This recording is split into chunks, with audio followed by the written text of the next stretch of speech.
ਇਹ ਗੱਲ ਤੁਹਾਡੀ ਠੀਕ ਹੈ। ਨਾ ਮੋਦੀ ਪਿੱਛੇ ਮੁੜਿਆ ਤੇ ਨਾ ਅੱਜ ਤੱਕ ਅਸੀਂ ਹਾਰੇ ਆ।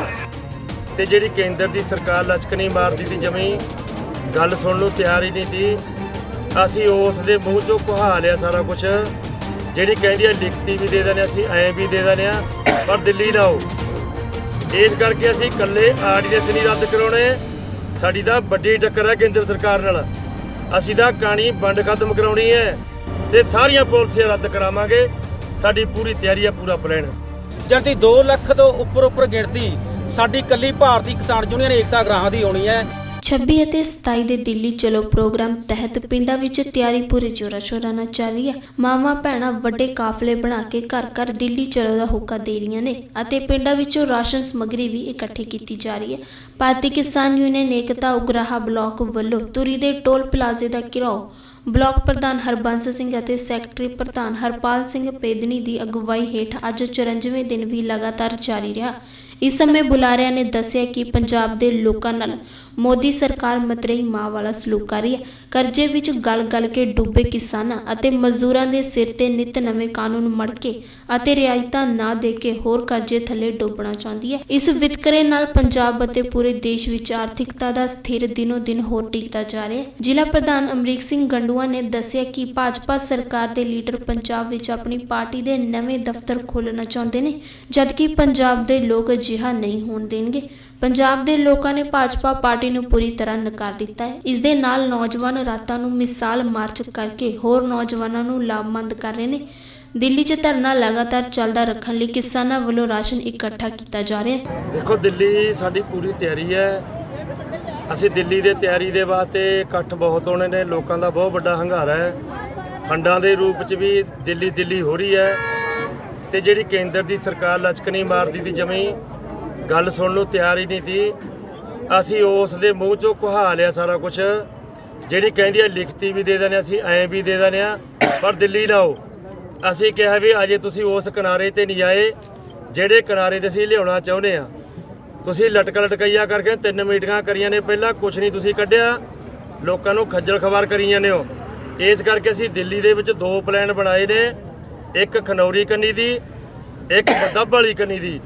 ਖਨੌਰੀ ਵਾਲੇ ਮੋਰਚੇ ਤੇ ਸਾਡੇ 5 ਜ਼ਿਲ੍ਹੇ ਜਾ ਰਹੇ ਨੇ ਤੇ ਉਧਰ 10-12 ਜ਼ਿਲ੍ਹੇ ਜਾ ਰਹੇ ਨੇ। ਇਸ ਕਰਕੇ ਅਸੀਂ ਇਕੱਲੇ ਆਰਡੀਨੈਂਸ ਨਹੀਂ ਰੱਦ ਕਰਾਉਣੇ। ਸਾਡੀ ਤਾਂ ਵੱਡੀ ਟੱਕਰ ਹੈ ਕੇਂਦਰ ਸਰਕਾਰ ਨਾਲ। ਅਸੀਂ ਤਾਂ ਕਹਾਣੀ ਵੰਡ ਖਤਮ ਕਰਾਉਣੀ ਹੈ। ਅਸੀਂ ਤਾਂ ਕਹਾਣੀ ਵੰਡ ਜ਼ਮੀਨਾਂ ਦੇ ਵਿੱਚ ਜਿਹੜੇ ਵੱਡੇ ਵਿਤਕਰੇ ਨੇ, ਜਿਹੜੇ ਇਹ ਅਵਾਨੀ ਡਾਨੀ ਵਰਗੇ ਜਾਂ ਮੋਦੀ ਸ਼ਾਹ ਮਿਤ ਸ਼ਾਹ ਵਰਗੇ, ਜਿਹੜੇ ਹੋਰ ਪੰਜਾਬ ਦੇ ਵਿੱਚ ਵੀ ਵੱਡੀ ਜਾਇਦਾਦ ਦੱਬੀ ਬੈਠੇ ਨੇ, ਸਾਡੀ ਤਾਂ ਵੱਡੀ ਲੜਾਈ ਹੈ। ਇਸ ਕਰਕੇ ਆਰਡੀਐਸ ਦਾ ਰੱਦ ਕਰਾਉਣੇ ਨੇ। 2000 ਬਿਜਲੀ ਬੋਰਡ ਦਾ ਐਕਟ ਰੱਦ ਕਰਾਉਣਾ ਹੈ। ਇਹ ਇਹਨਾਂ ਦੀਆਂ ਪਾਲਿਸੀਆਂ ਬਣਾਈਆਂ ਹੋਈਆਂ ਖਤਮ ਕਰਾਉਣੀਆਂ ਨੇ। ਜਿਹੜੀਆਂ ਲੋਕ ਵਿਰੋਧੀ ਨੀਤੀਆਂ ਨੇ ਉਹ ਸਾਰੀਆਂ ਖਤਮ ਕਰਾਉਣੀਆਂ ਨੇ। ਇਹ ਪੰਜਾਬ ਦੇ ਲੋਕ ਕੀ ਹਰਿਆਣੇ ਦੇ ਲੋਕ ਵੀ ਉੱਠੇ ਹੋਏ ਨੇ। 14 ਸਟੇਟਾਂ ਦੀਆਂ ਜਥੇਬੰਦੀਆਂ ਇਕੱਠੀਆਂ ਹੋ ਗਈਆਂ। ਪੰਜਾਬ 'ਚੋਂ ਕਿੰਨੇ ਕਿਸਾਨਾਂ ਦਾ ਜਾਣ ਦਾ ਜਥੇ ਦਾ ਸੁਭਾਵਨਾ? ਜਿਹੜਾ ਸਾਡੀ ਜਥੇਬੰਦੀ ਦਾ ਜਾਇਜ਼ਾ ਹੈ, 1 ਲੱਖ ਬੰਦੇ ਦਾ ਇਕੱਠ ਇੱਧਰ ਹੋਣਾ ਹੈ ਖਨੌਰੀ ਕੰਨੀ, 1 ਲੱਖ ਬੰਦੇ ਦਾ ਇਕੱਠ ਉਧਰ ਦੀ ਹੋਣਾ ਹੈ। 2 ਲੱਖ ਬੰਦਾ ਅਸੀਂ ਭਾਰਤੀ ਕਿਸਾਨ ਯੂਨੀਅਨ ਗਰਾਹਾਂ ਨੇ ਲੈ ਕੇ ਜਾਣਾ ਹੈ। ਅਸੀਂ ਕੇਂਦਰ ਦੀ ਸਰਕਾਰ ਨੂੰ ਚੇਤਾਵਨੀ ਦੇਤੀ ਇਹ ਵੀ ਅਸੀਂ ਪੂਰੀਆਂ ਤਿਆਰੀਆਂ ਚਾਹ ਰਹੇ ਹਾਂ। ਕੋਈ ਤਲਖੀ ਵੀ ਹੋ ਸਕਦੀ ਉਸ ਤਰ੍ਹਾਂ ਕੋਈ ਇਕੱਠ ਦੌਰਾਨ? ਕੋਈ ਦੇਖੋ, ਸਾਡੇ ਵੱਲੋਂ ਤਲਕੀ ਤੁਲਕੀ ਕੋਈ ਨਹੀਂ। ਸਾਡੀ ਜਥੇਬੰਦੀ ਐਡਾ ਪਲਾਨ ਬਣਾ ਕੇ ਤੁਰੀ ਇੰਨੇ ਸਮੇਂ ਦੇ ਵਿੱਚ। ਅਸੀਂ ਨੌਜਵਾਨਾਂ ਨੂੰ ਵੀ ਗੱਲ ਸਮਝਾਤੀ। ਅਸੀਂ ਪੂਰੇ ਵਲੰਟੀਅਰ ਵੀ ਪੂਰੇ ਲਾ ਕੇ ਅਸੀਂ ਪੱਤਾ ਨਹੀਂ ਤੋੜਦੇ ਕਿਸੇ ਦਾ। ਅਸੀਂ ਸ਼ਾਂਤੀਮਈ ਨਾਲ ਚੱਲਣਾ ਇਹ ਪ੍ਰੋਗਰਾਮ ਸਾਡਾ, ਕਿਉਂਕਿ ਇਹ ਲੰਬਾ ਚੱਲਣਾ। ਇਹ ਕੋਈ ਦਿਨਾਂ ਦਾ ਨਹੀਂ, ਇਹ ਕੋਈ ਮਹੀਨਿਆਂ ਦਾ ਨਹੀਂ। ਇਹ ਸਰਕਾਰ ਉਹਦਾ ਜੋ ਜੁਹਾਈ ਸਾਡੀ ਬਹੁਤ ਕਰ ਲਈ, ਪਰ ਅਸੀਂ ਕਹਿੰਦੇ ਵੀ ਸਾਡਾ 2024 ਤੱਕ ਦਮ ਹੈ। ਇਹ ਸਰਕਾਰ ਪਰਖ ਕਰਕੇ ਦੇਖ ਲੇ। ਅਸੀਂ ਇੰਨਾ ਲੰਬਾ ਚਲਾਵਾਂਗੇ ਇਹਨੂੰ ਤੇ ਸਾਰੀਆਂ ਪਾਲਿਸੀਆਂ ਰੱਦ ਕਰਾਵਾਂਗੇ। ਸਾਡੀ ਪੂਰੀ ਤਿਆਰੀ ਹੈ, ਪੂਰਾ ਪਲਾਨ ਹੈ ਸਾਡਾ। ਜਿਹੜਾ ਸਾਡਾ ਇਹ ਧਰਨਾ ਲੱਗਿਆ ਹੋਇਆ ਹੈ 1 ਤਰੀਕ ਤੋਂ ਲੱਗਿਆ ਹੋਇਆ ਹੈ। ਅੱਜ ਤਰੀਕ 23 ਹੋ ਗਈ। ਸਾਨੂੰ ਇਹ 54ਵਾਂ ਦਿਨ ਅੱਜ ਧਰਨਿਆਂ ਦੇ ਵਿੱਚ ਹੋ ਚੁੱਕਿਆ ਹੈ। ਸਾਡੇ ਜਿਹੜੇ ਧਰਨੇ ਨੇ ਉਹ ਇੱਥੇ ਵੀ ਚੱਲਣਗੇ, ਜਾਂ ਜਿੱਥੇ ਸਾਡੇ ਪੰਪਾਂ ਰੋਕੇ ਹੋਏ ਨੇ ਉਹ ਪੰਪਾਂ ਤੇ ਵੀ ਚੱਲਣਗੇ। ਜਿਹੜੇ ਦਿੱਲੀ ਵੱਲ ਨੂੰ ਜਾਣਾ ਸੀ ਉਹ ਅਸੀਂ ਵੱਧ ਤੋਂ ਵੱਧ ਜਾਵਾਂਗੇ। ਜਿਹੜੇ ਆਹ ਧਰਨੇ ਨੇ ਇਹ ਧਰਨਿਆਂ ਦੇ ਉੱਪਰ ਵੀ ਅਸੀਂ ਬੰਦੇ ਛੱਡ ਕੇ ਜਾਵਾਂਗੇ। ਇਹ ਵੀ ਧਰਨੇ ਨੇ ਜਿਹੜੇ ਉਹ ਉਵੇਂ ਜ਼ਿਕਰ ਹੀ ਚੱਲਣਗੇ। ਪਰ ਜਿਹੜੇ ਦਿੱਲੀ ਵੱਲ ਨੂੰ ਅਸੀਂ ਕੂਚ ਕਰ ਰਹੇ ਹਾਂ ਉਹ ਸਾਡੇ ਉਹਦੇ ਵਿੱਚ ਨੌਜਵਾਨ ਮੁੰਡੇ ਹੋਣਗੇ, ਸਾਡੀਆਂ ਨੌਜਵਾਨ ਮਾਵਾਂ ਭੈਣਾਂ ਹੋਣਗੀਆਂ, ਤੇ ਸਾਰੇ ਨੌਜਵਾਨ ਜਿਹੜੇ ਨੇ ਉਹ ਸਾਰੇ ਉੱਧਰ ਜਾਣਗੇ। ਜਿਹੜੇ ਸਾਡੇ ਬਜ਼ੁਰਗ ਨੇ ਉਹਨਾਂ ਨੂੰ ਅਸੀਂ ਇੱਥੇ ਧਰਨੇ ਦੇ ਵਿੱਚ ਛੱਡ ਕੇ ਜਾਵਾਂਗੇ। ਜਿਹੜਾ ਦਿੱਲੀ ਵੱਲ ਨੂੰ ਸਾਡੇ ਧਰਨੇ ਦੀ ਤਿਆਰੀ ਹੈ, ਜਿਵੇਂ ਖੰਡੌਰੀ ਵਾਲੀ ਸਾਡਾ ਪਹਿਲਾ ਪੁਆਇੰਟ ਹੈ, ਦੂਜਾ ਪੁਆਇੰਟ ਸਾਡਾ ਡੱਬ ਵਾਲੀ ਹੈ। ਇਹ ਦੋਵੇਂ ਪੁਆਇੰਟਾਂ ਦੇ ਉੱਪਰ ਜਿਹੜੀ ਸਾਡੀ ਗਿਣਤੀ ਹੈ ਉਹ ਬਹੁਤ ਵੱਧ ਹੋਣੀ ਹੈ। ਲੱਖਾਂ ਦੇ ਵਿੱਚ ਗਿਣਤੀ ਹੈ ਜਿਹੜੀ ਸਾਡੀ ਇੱਕ ਪੁਆਇੰਟ ਤੇ ਹੋਰ ਦੂਜੇ ਪੁਆਇੰਟ ਤੇ ਵੀ ਲੱਖਾਂ 'ਚ ਹੀ ਹੋਣੀ ਹੈ। ਜਦ 2 ਲੱਖ ਤੋਂ ਉੱਪਰ ਗਿਣਤੀ ਸਾਡੀ ਇਕੱਲੀ ਭਾਰਤੀ ਕਿਸਾਨ ਯੂਨੀਅਨ ਏਕਤਾ ਗਰਾਹਾਂ ਦੀ ਹੋਣੀ ਹੈ।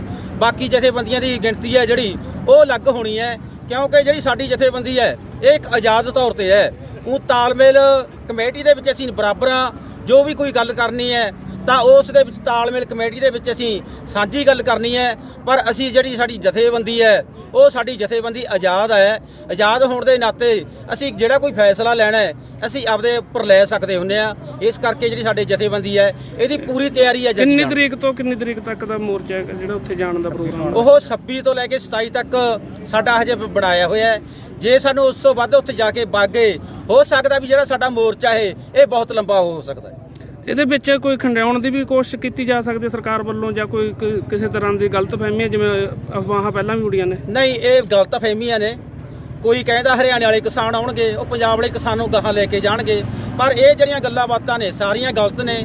ਕੋਈ ਇਖਲਾਕੀ ਨਹੀਂ ਕਰਨੀ, ਕਿਉਂ ਜਥੇਬੰਦੀ ਦਾ ਸਾਰਿਆਂ ਨੂੰ ਪਤਾ ਹੈ। ਜਿਹੜੀ ਭਾਰਤੀ ਕਿਸਾਨ ਯੂਨੀਅਨ ਏਕਤਾ ਗਰਾਹਾਂ ਜਥੇਬੰਦੀ ਹੈ ਅੱਜ ਤੱਕ ਇਹਨੇ ਸਰਕਾਰ ਦਾ ਕਿਸੇ ਦਾ ਫੁੱਲ ਨਹੀਂ ਤੋੜਿਆ, ਕਿਸੇ ਦੇ ਕੁਛ ਨਹੀਂ ਮਾਰਿਆ।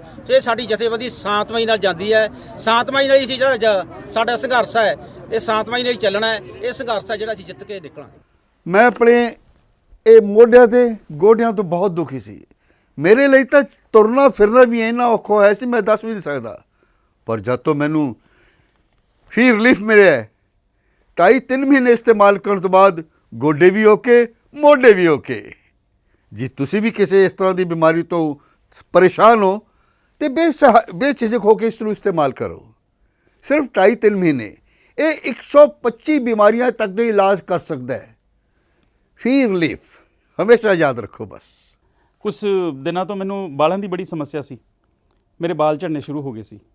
मैनू मेरे दोस्त ने ऑयल फी रिलीफ वाले दसिया। मैं ये तेल 3 महीने लाना अपने सिर ते अप्लाई किया। ये बिल्कुल आयुर्वैदिक तेल है, इसका कोई साइड इफेक्ट नहीं है। तो मेरे बाल जेडे गंजपन पैना शुरू हो गया सी वो दोबारा आने लग गए। तो मैनू तो बड़ा फ़ायदा दिता इसने। जे तुहानू भी किसी इस तरह की प्रॉब्लम का तुसीं सामना कर रहे हो तो ये तेल लाना ना भुल्लो। कितना ना कितनी असीं अपने बालां करके शर्म फील करते हैं कि सोसाइटी बैठे हैं कि कोई मजाक ना कर रहा है। पर थैंक्स टू फ्री रिलीफ जिन्हें मेरा कॉन्फिडेंस बिल्ड किया, जिहदे लगान नाल मैं मार्केट च बड़ा ही कॉन्फिडेंट हाँ और इहदे नाल मैनूं बड़ा फायदा होया। तो मैनूं सर्वाइकल की भी दिक्कत सी तो उहदे नाल भी मैनूं बड़ा रिलीफ मिलिया। ये यूज़ करो तो मैं प्रैक्टिकल यूज़ कर रहा।